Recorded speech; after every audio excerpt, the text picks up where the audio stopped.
Good news good news good news. ಮಾನ್ಯ ಮುಖ್ಯಮಂತ್ರಿಗಳಿಂದ green signal. CM ಅನುಮೋದನೆಗೆ ಬಾಕಿ. ಪ್ರತಿಯೊಬ್ಬ ರಾಜ್ಯದ ಸರ್ಕಾರಿ ನೌಕರರು, ನಿವೃತ್ತ ಸರ್ಕಾರಿ ನೌಕರರು, ಪಿಂಚಣಿದಾರರಿಗೆ ಸಂಬಳ, ಪಿಂಚಣಿ, ಇನ್ಕ್ರಿಮೆಂಟ್, ವರ್ಗಾವಣೆ ಸೇರಿದಂತೆ ಇತರೆ ಸೌಲಭ್ಯಗಳ ಬಗ್ಗೆ ವಿಶೇಷವಾದ ಶುಭ ಸುದ್ದಿಯೊಂದನ್ನು ಈ ದಿನ ತೆಗೆದುಕೊಂಡು ಬಂದಿದ್ದೀನಿ. ನಿಮ್ಮೆಲ್ಲ ಸಮಸ್ಯೆಗಳಿಗೆ ಶೀಘ್ರವೇ ಪರಿಹಾರ ಸಿಗುವಂತಹ, ನಿಮ್ಮ ಬಹುದಿನಗಳ ಬೇಡಿಕೆಗಳು ಈಡೇರುವಂತಹ ಕಾಲ ಖಂಡಿತವಾಗಿಯೂ ಬಂದಿದೆ.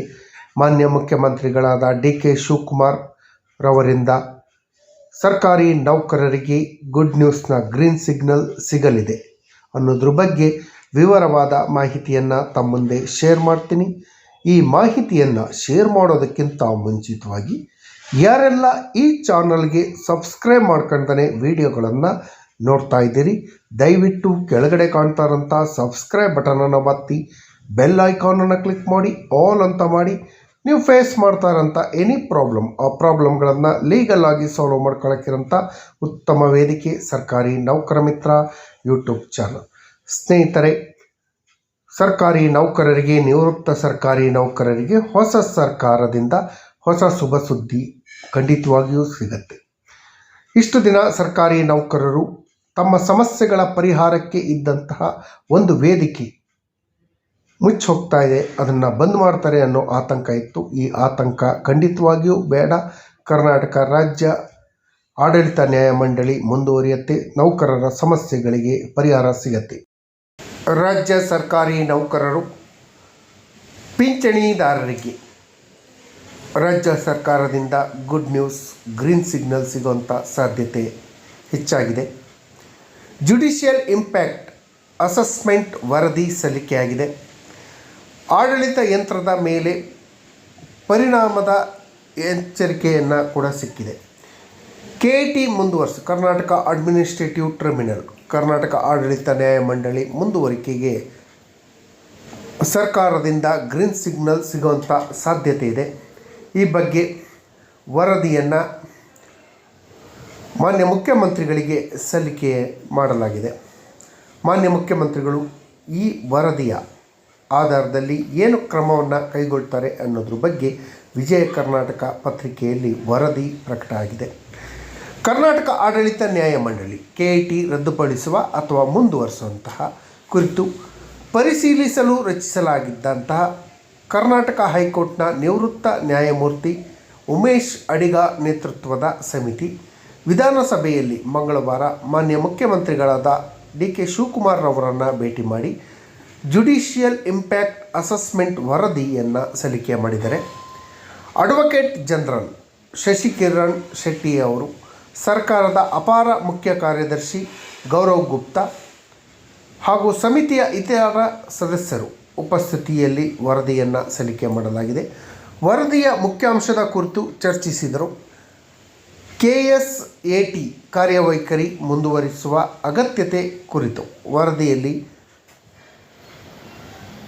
ವಿವರವಾಗಿ ವಿಶ್ಲೇಷಿಸಲಾಗಿದೆ ಅಂತ ಹೇಳಿ ತಿಳಿದು ಬಂದಿದೆ. ಲಭ್ಯ ಮಾಹಿತಿಗಳ ಪ್ರಕಾರ KAT ಕರ್ನಾಟಕ ಅಡ್ಮಿನಿಸ್ಟ್ರೇಟಿವ್ ಟ್ರಿಬ್ಯುನಲ್ ಮುಂದುವರಿಸಿದರೆ ಆಗುವ ಉಪಯೋಗಗಳೇನು, ಇದರಿಂದ ಆಗುತ್ತಿರುವಂಥ ಸಮಸ್ಯೆಗಳ ಬಗ್ಗೆ ವರದಿಯಲ್ಲಿ ವಿಸ್ತೃತವಾಗಿ ಚರ್ಚಿಸಲಾಗಿದೆ. KAT ಅನಿವಾರ್ಯವೇನಲ್ಲ ಎಂಬ ವರದಿಗೆ ಹೆಚ್ಚು ಪ್ರಾಧಾನ್ಯತೆ ಸಿಗುತ್ತೆ ಅನ್ನೋ ಒಂದು ಮಾಹಿತಿಗಳು ಸಿಕ್ಕಿದೆ. ಅದಕ್ಕಿಂತ ಮುಂಚಿತವಾಗಿ KAT ಅಂದರೆ ಏನು, KATಯಿಂದ ಸರ್ಕಾರಿ ನೌಕರರಿಗೆ, ನಿವೃತ್ತ ಸರ್ಕಾರಿ ನೌಕರರಿಗೆ, ಪಿಂಚಣಿದಾರರಿಗೆ ಆಗುವಂಥ ಲಾಭಗಳೇನು ಅನ್ನೋದ್ರ ಬಗ್ಗೆ ಫಸ್ಟ್ ತಿಳ್ಕೊಂಡು ವರದಿಯಲ್ಲಿ ಮುಂದುವರಿಯೋಣ.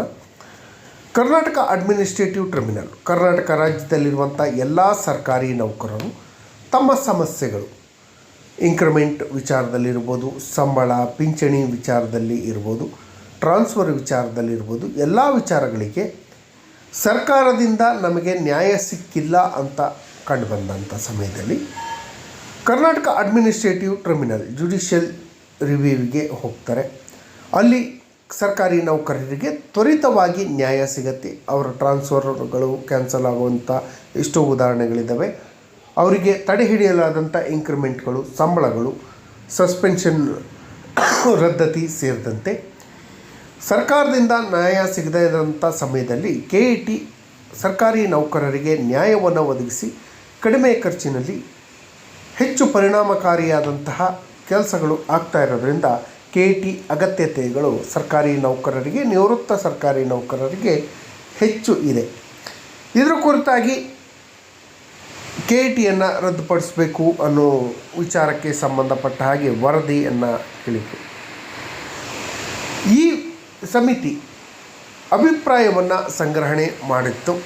ಉಮೇಶ್ ಅಡಿಗ ನೇತೃತ್ವದ ಸಮಿತಿಯು ಕರ್ನಾಟಕ ರಾಜ್ಯ ಸರ್ಕಾರಿ ನೌಕರರ ಸಂಘ, ಸಚಿವಾಲಯ ನೌಕರರ ಸಂಘ ಸೇರಿದಂತೆ ವಿವಿಧ ಸಂಘಟನೆಗಳು, ಪ್ರತಿಯೊಂದು ಇಲಾಖೆಗೂ ಒಂದೊಂದು 2 ಸಂಘಟನೆಗಳು ಇದ್ದಾವೆ. ಅದರಲ್ಲೂ ಟೀಚರ್ಸಲ್ಲಂತೂ ಒಂದು 10-20 ಸಂಘಟನೆಗಳಿರ್ಬೋದು. ಎಲ್ಲ ಸಂಘಟನೆಗಳಿಗೆ ಅಭಿಪ್ರಾಯವನ್ನು ಸಂಗ್ರಹಿಸಲಾಗಿತ್ತು. ಅಧಿಕಾರಿಗಳ ಆಕ್ಷೇಪ ಹಾಗೂ ಅಭಿಪ್ರಾಯವನ್ನು ಸಲ್ಲಿಕೆ ಮಾಡಲಾಗಿತ್ತು. ಅಂಕಿಅಂಶಗಳನ್ನು ಗಮನಿಸಿದರೆ 1986ರಿಂದ 2016ರವರೆಗೆ KAT ಮುಂದೆ ಸುಮಾರು 3 ಲಕ್ಷ ಪ್ರಕರಣಗಳು ಸಲ್ಲಿಕೆಯಾಗಿದೆ. ಆ 3 ಲಕ್ಷ ಪ್ರಕರಣಗಳಲ್ಲಿ ಸುಮಾರು 1,10,000 ಪ್ರಕರಣಗಳು ಇತ್ಯರ್ಥವಾಗಿದೆ. 2016ರಿಂದ 26ರವರೆಗೆ ಸುಮಾರು 1 ಲಕ್ಷ ಪ್ರಕರಣಗಳು ದಾಖಲಾಗಿದೆ. ಒಟ್ಟು 3 ಲಕ್ಷ ಪ್ರಕರಣಗಳು ಹಳೆಯದು ಹಾಗೂ 1 ಲಕ್ಷ ಹೊಸ ಪ್ರಕರಣ ಸೇರಿದಂತೆ ಸುಮಾರು 4 ಲಕ್ಷ ಸಲ್ಲಿಕೆಯಾದ ಪ್ರಕರಣಗಳಲ್ಲಿ ಗಣನೀಯ ಸಂಖ್ಯೆಯಲ್ಲಿ ವ್ಯಾಜ್ಯಗಳನ್ನು ಇತ್ಯರ್ಥಗೊಳಿಸಿದೆ. ಪ್ರಸ್ತುತ ಕರ್ನಾಟಕ ಆಡಳಿತ ನ್ಯಾಯಮಂಡಳಿ ಬೆಂಗಳೂರು ಪ್ರಧಾನ ಕಚೇರಿಯನ್ನು ಹೊಂದಿದ್ದು, ಪೀಠದೊಂದಿಗೆ ಬೆಳಗಾವಿ ಹಾಗೂ ಕಲಬುರಗಿಯಲ್ಲೂ ಸರ್ಕಿಟ್ ಬೆಂಚ್ಗಳನ್ನು ಹೊಂದಿದೆ. ಸರ್ಕಾರಿ ನೌಕರರಿಗೆ ಅತ್ಯಂತ ವೇಗವಾಗಿ, ಅತ್ಯಂತ ಕಡಿಮೆ ವೆಚ್ಚದಲ್ಲಿ ನ್ಯಾಯವನ್ನು ಒದಗಿಸುತ್ತೆ.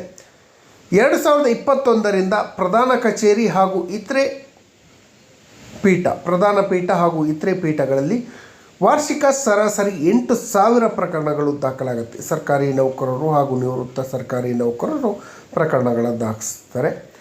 ಅಷ್ಟೇ ಪ್ರಮಾಣದ ಪ್ರಕರಣಗಳು ಇತ್ಯರ್ಥವಾಗುತ್ತೆ.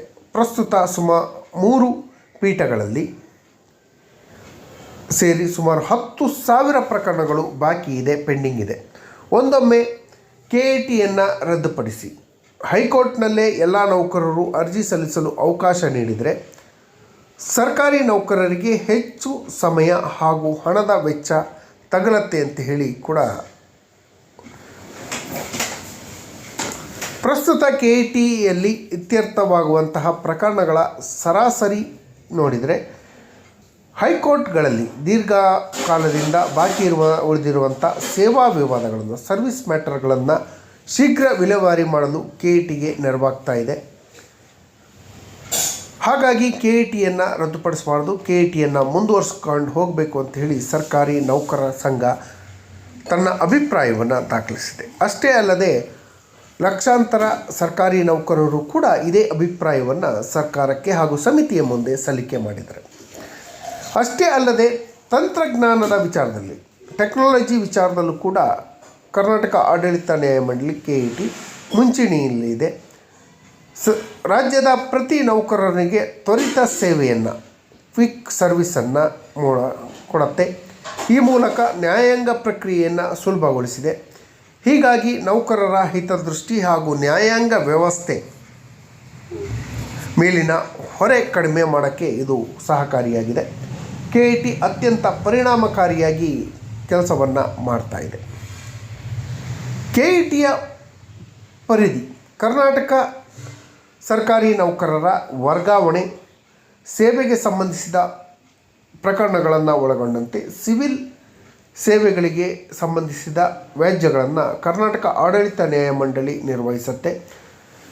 ಈ ಕರ್ನಾಟಕ ಆಡಳಿತ ನ್ಯಾಯಮಂಡಳಿ ಭಾರತ ಸಂವಿಧಾನದ ವಿಧಿ 323A ಅಡಿಯಲ್ಲಿ ಸ್ಥಾಪಿಸಲಾದಂತಹ ಸಂಸ್ಥೆಗೆ ಈ ಸಂಸ್ಥೆಗಳು ಉಚ್ಚ ನ್ಯಾಯಾಲಯ, ಹೈಕೋರ್ಟ್ನ ಹೊರೆಯನ್ನು ಕಡಿಮೆ ಮಾಡುವಲ್ಲಿ ಯಶಸ್ವಿಯಾಗಿದೆ ಅಂತಹ ಅಭಿಪ್ರಾಯವನ್ನು ವ್ಯಕ್ತಪಡಿಸ್ಬೋದು. ಸಾಕಷ್ಟು ರಾಜ್ಯಗಳಲ್ಲಿ ಈ KET ವ್ಯವಸ್ಥೆ ಇಲ್ಲ. ಕೇವಲ ಕೆಲವೇ ರಾಜ್ಯಗಳಲ್ಲಿ ಈ ವ್ಯವಸ್ಥೆ ಇದೆ. ಅದರಲ್ಲಿ ಕರ್ನಾಟಕ ಕೂಡ ಒಂದು. ಈಗ ಪ್ರಧಾನವಾಗಿ ಅಂತ ಮೇನ್ ಕ್ವಶನ್ ಏನು ಅಂತ ಜೊತೆಯಲ್ಲಿ ಸರ್ಕಾರದ ಮಹತ್ವದ ತೀರ್ಮಾನದ ಹಂತದಲ್ಲಿ ಪದೇ ಪದೇ ಸ್ಟೇ ಸಿಗೋದು ತಡೆಯಾಗ್ತಾ ಇರೋದನ್ನು ಹಾಗೂ ಇರುವ ಅವಕಾಶವನ್ನು ಬಳಸಿಕೊಂಡು ಸರ್ಕಾರಿ ನೌಕರರು ಹಾಗೂ ಅಧಿಕಾರಿಗಳು ಸಲೀಸಾಗಿ ಸ್ಟೇಗಳನ್ನು ತಂದು ಇದರಿಂದ ಹೈಕೋರ್ಟ್ ಮೆಟ್ಟಿಲೇರಲು ಸಾಧ್ಯ ಆಗ್ತಾಯಿಲ್ಲ. KETಯಲ್ಲಿ ಇತ್ಯರ್ಥ ಆದ ನಂತರ ಹೈಕೋರ್ಟಿಗೆ ಹೋಗಬೇಕಾಗಿರೋದ್ರಿಂದ ಆಡಳಿತ ಯಂತ್ರಕ್ಕೆ ಅನಾನುಕೂಲ ಆಗತ್ತೆ ಅನ್ನೋ ಕೂಡ ಅಭಿಪ್ರಾಯಗಳು ಬರ್ತಾಯಿದೆ. ಹಾಗಾಗಿ KETಯನ್ನು ರದ್ದುಪಡಿಸಬೇಕು ಅಂತ ಹೇಳಿ ಕೆಲವೊಂದು ಮೂಲಗಳು ತಿಳಿಸ್ತಾ ಇದೆ. ಆದರೆ KETಯ ಅಗತ್ಯತೆಗಳು ತುಂಬ ಇದೆ. ಸರ್ಕಾರಿ ನೌಕರರಿಗೆ ಹಾಗೂ ನಿವೃತ್ತ ಸರ್ಕಾರಿ ನೌಕರರಿಗೆ ತಮ್ಮ ಸಮಸ್ಯೆಗಳನ್ನು ಬಗೆಹರಿಸಿಕೊಳ್ಳಲು ಒಂದು ಉತ್ತಮವಾದ ಮಾರ್ಗ.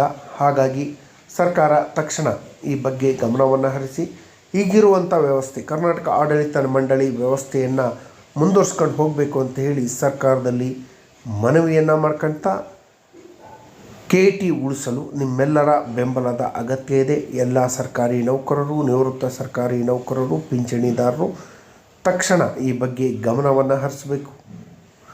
ಸರ್ಕಾರದಲ್ಲಿ ಒತ್ತಡವನ್ನು ತಂದು KETಯನ್ನು ಉಳಿಸುವಂಥ ವ್ಯವಸ್ಥೆ ಮಾಡಬೇಕು. KET ಕರ್ನಾಟಕದಲ್ಲಿ ಬೆಂಗಳೂರು, ಹುಬ್ಬಳ್ಳಿ, ಧಾರವಾಡ, ಕಲಬುರಗಿಯಲ್ಲಿದೆ. ಆದರೆ ಮಧ್ಯ ಕರ್ನಾಟಕಕ್ಕೆ, ಕರಾವಳಿ ಕರ್ನಾಟಕಕ್ಕೆ ಅನುಕೂಲವಾಗುವಂತೆ KET ಶಿವಮೊಗ್ಗದಲ್ಲಿ ಒಂದು ಬ್ರಾಂಚನ್ನು ಪ್ರಾರಂಭ ಮಾಡಬೇಕು, ಒಂದು ಬೆಂಚನ್ನು ಪ್ರಾರಂಭ ಮಾಡಬೇಕು. ಸರ್ಕಾರಿ ನೌಕರರಿಗೆ ಆಗುವಂಥ ಅನ್ಯಾಯವನ್ನು ತಡೆ ಹಿಡಿಯುವಂಥ ಕೆಲಸವನ್ನು ಮಾಡಬೇಕು ಅಂತ ಹೇಳಿ ಸರ್ಕಾರದಲ್ಲಿ ಮನವಿ ಮಾಡ್ಕೊಳ್ತಾ KETಯನ್ನು ಮುಂದುವರ್ಸ್ಕೊಂಡು ಹೋಗಿ ಅಂತ ಕೇಳ್ಕೊಳ್ತಾ, ಈ ಮಾಹಿತಿ ತಮಗೆಲ್ಲರಿಗೂ ಇಷ್ಟ ಆಗಿದ್ದರೆ ದಯವಿಟ್ಟು ಕೆಳಗಡೆ ಕಾಣ್ತಾರಂಥ ಸಬ್ಸ್ಕ್ರೈಬ್ ಬಟನನ್ನು ಒತ್ತಿ, ಬೆಲ್ ಐಕಾನನ್ನು ಕ್ಲಿಕ್ ಮಾಡಿ, ಆಲ್ ಅಂತ ಮಾಡಿ.